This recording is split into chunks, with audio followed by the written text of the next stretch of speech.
Chers amis, depuis 8 ans, j'ai le mérite de raconter chaque jeudi une histoire pour le Shabbat qui a l'air de plaire à un grand public. Alors avec l'équipe TorahVox, on a eu l'idée d'éditer un premier tome des histoires. Vous avez à l'intérieur des histoires pour toute l'année, pendant 1 an. Vous pourrez les raconter de la même façon qu'on les raconte en vidéo sur TorahVox. Le livre a l'air de plaire, a l'air de bien se vendre. On en a imprimé 1000 exemplaires. N'hésitez pas à tout de suite commander le vôtre pour votre belle-mère, pour votre beau-père, pour votre famille, pour vos amis. C'est disponible sur le site TorahVox. Écoutons cette belle histoire. On est en Israël plus de 10 ans après le mariage de Moshe et Rina Azriel, un couple adorable qui n'a toujours pas eu le bonheur d'avoir des enfants. Ils refusent de se laisser abattre et pour conjurer leur infertilité, ils se rendent sur divers lieux saints, récitent de tout cœur des prières en larmes et suivent des traitements de fertilité auprès des spécialistes de tout le pays. Un jour, après une série de traitements décourageants, Moshe, le mari, éprouve le désir de faire une pause. Il n'en peut plus. C'est fatigant les traitements. Il demande un jour de congé à son employeur et fait spontanément la route de 45 minutes depuis sa maison à Elad, dans le centre du pays, en Israël donc, jusqu'au domicile de ses parents à Or Akiva, une petite localité qui est environ vers Haïfa. Donc on parle du nord d'Israël. Sa maman, Sarah Azriel, n'est pas surprise par la visite inattendue de son fils. Elle sait qu'il est en détresse. Elle se force elle-même à faire un grand sourire pour masquer sa propre tristesse de voir son fils si abattu. Elle l'invite à l'intérieur, elle l'installe dans sa superbe cuisine, elle lui offre son célèbre baklawa, accompagné d'un café bien chaud, et Moshe récite la bénédiction et goûte la pâtisserie de sa maman. Il savoure sa douceur, et il lui dit en souriant, « Maman, c'est délicieux comme toujours. » Elle plonge son regard dans les yeux tristes de son fils, et Sarah ressent le besoin d'aborder le sujet tabou, rarement discuté. Elle lui dit, « Moshe, avec l'aide de Dieu, ça va venir. » Elle dit même pas quoi, mais on a compris. « Ton moment viendra. Ne t'inquiète pas, mon fils. Avec l'aide de Dieu, vous aurez une maisonnée remplie d'enfants. » Ces paroles sont une prière autant qu'une bénédiction. La réaction de son fils est totalement inattendue. Il lui dit, « Maman, tu sais, je ne suis pas du tout inquiet. Baba Saleh m'a promis que j'aurais des enfants. Mais c'est l'attente qui est difficile. Et pour Rina, c'est doublement difficile pour ma femme. » Sarah entend à peine la seconde partie de sa réponse et son rythme cardiaque s'accélère. Elle dit, « Mais j'y crois pas. Tu as eu une promesse de Baba Saleh. » Il lui dit, « Mais je voulais rien te dire, maman, mais comme tu me le demandes, je vais te raconter ce qui m'est arrivé hier. Hier soir, j'ai fait un rêve étrange, assez palpitant. J'avançais dans un magnifique jardin, je me promenais joyeusement parmi des fleurs de toutes les couleurs et de grands arbres ombragés, lorsque je me suis retrouvé soudain face à une petite hutte.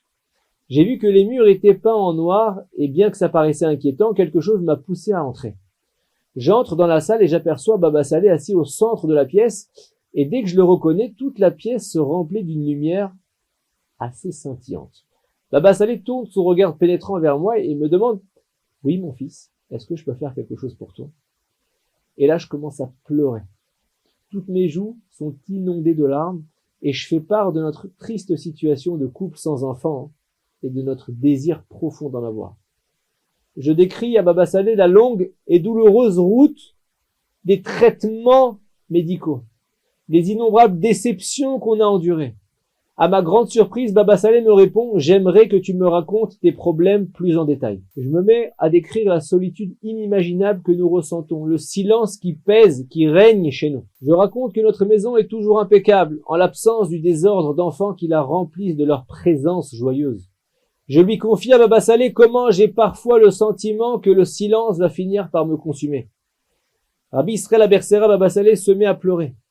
Et à la vue du tzaddik qui pleure, qui verse des larmes, je sanglante encore plus. Et là, il sèche ses larmes et il s'installe sur une chaise et regarde devant lui sans un mot dans un état méditatif. Au bout d'un long moment, il me regarde et hoche la tête de manière rassurante. Il me dit, « Très bien. Bezrat Hashem, grâce à Dieu, tu auras des enfants. » Bien que ce soit un rêve, je ne sais pas d'où j'ai eu l'audace de répondre. J'ai dit, « Gvod Harav, j'ai reçu de nombreuses bénédictions. Maintenant, je demande la promesse du Rav. » Il me fixe d'un regard intense et répète, « Tu veux une promesse ?» Et là, je crie, « Oui, oui, s'il vous plaît, promettez-moi. » Il acquiesce et il me dit, « Eh bien, je te promets que vous aurez des enfants. » Et puis, il me serre chaleureusement la main. Je me lève ensuite et je quitte la pièce. Baba Saleh me raccompagne sur une petite distance jusqu'à la porte. Je quitte la pièce, puis je me retourne à nouveau pour observer une dernière fois le tzaddik. Mais à ma grande surprise, je vois que la petite hutte a disparu et qu'à sa place se trouve à nouveau le magnifique jardin. Je continue à déambuler le long des chemins pittoresques jusqu'à ce que je trouve la sortie et ensuite, à ma grande stupéfaction, j'entends des cris d'angoisse et des larmes d'amertume. Je cherche l'origine des pleurs. Et là, je vois soudain mon papa avec mon Rosh Yeshiva, donc mon directeur de ma yeshiva, assis sur un banc en train de réciter avec ferveur des Teilim, et les larmes coulent sur leurs joues.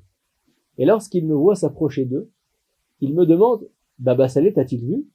Et là, je dis, oui, oui, il m'a vu, il m'a même donné une bénédiction. Papa et mon Rosh Yeshiva parlent anxieux.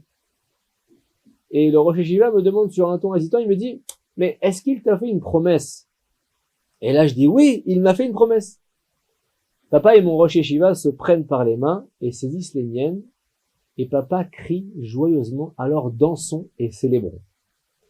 Il me tire vigoureusement et on se met tous à danser en extase jusqu'à épuisement. Quand Moshe termine de raconter son rêve, Sarah Azriel se met à trembler. Moshe est inquiet en voyant sa maman. Il regrette de lui avoir confié son rêve peut-être trop bouleversant pour elle. Il lui demande si tout va bien. Elle lui répond en tremblant, Moshe, tu n'es pas au courant, mais il y a une autre facette à ton histoire. Hier, papa s'est rendu à Jérusalem chez ton Rosh Yeshiva le cœur lourd. Il l'a imploré sur un ton désespéré. Il lui a dit, Rosh Yeshiva, que va-t-il advenir de Moshe? Ça fait 12 ans qu'il est marié sans enfant. Le Rosh Yeshiva a gardé le silence pendant quelques minutes et il a dit, partons ce soir sur la tombe de Baba Salé et prions pour le couple. Papa est resté, elle dit ça à son fils, toute la journée à Jérusalem et tard dans la soirée, les deux hommes se sont rendus à Netivot sur la tombe de Baba Salé où ils ont récité tout le livre des Teilim. Un petit-fils de Baba Salé a appris cette histoire et la raconte souvent en public. Quelques mois plus tard, le petit-fils de Baba Salé célèbre une Brit Mila et se met à raconter l'histoire du rêve de Moshe et de son papa qui était la même nuit sur le tombeau. À la fin de l'histoire, un invité se lève et prend la parole et dit « De nombreuses personnes se demandent certainement si la promesse de Baba Salé s'est concrétisée. Sachez que je suis Moshe. Et il y a tout juste un mois, mon épouse a donné naissance à des jumelles. Tzadik Gozer Va'akadosh Baruch Hu Mekayem. Le juste, le saint, quand il décrète quelque chose, Akadosh Baruch Hu, Dieu, accomplit. On apprend de cette histoire formidable la force des tzadikim, l'importance du pèlerinage où on s'adresse exclusivement à Dieu en demandant ce qu'il exauce la prière par le mérite des actions du tzadik dans ce monde. Ça a été le cas pour ce couple qui, par le mérite du tzaddik, a été béni d'enfants après 12 ans d'attente. Et sachez qu'en tout temps, en tout lieu, on peut invoquer le mérite de Baba Salé, d'allumer une bougie.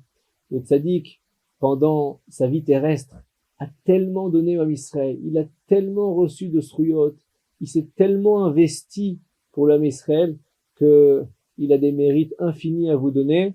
Et c'est une bonne occasion, puisque cette histoire est racontée la semaine de la Himoula de Baba Salé. Shabbat Shalom.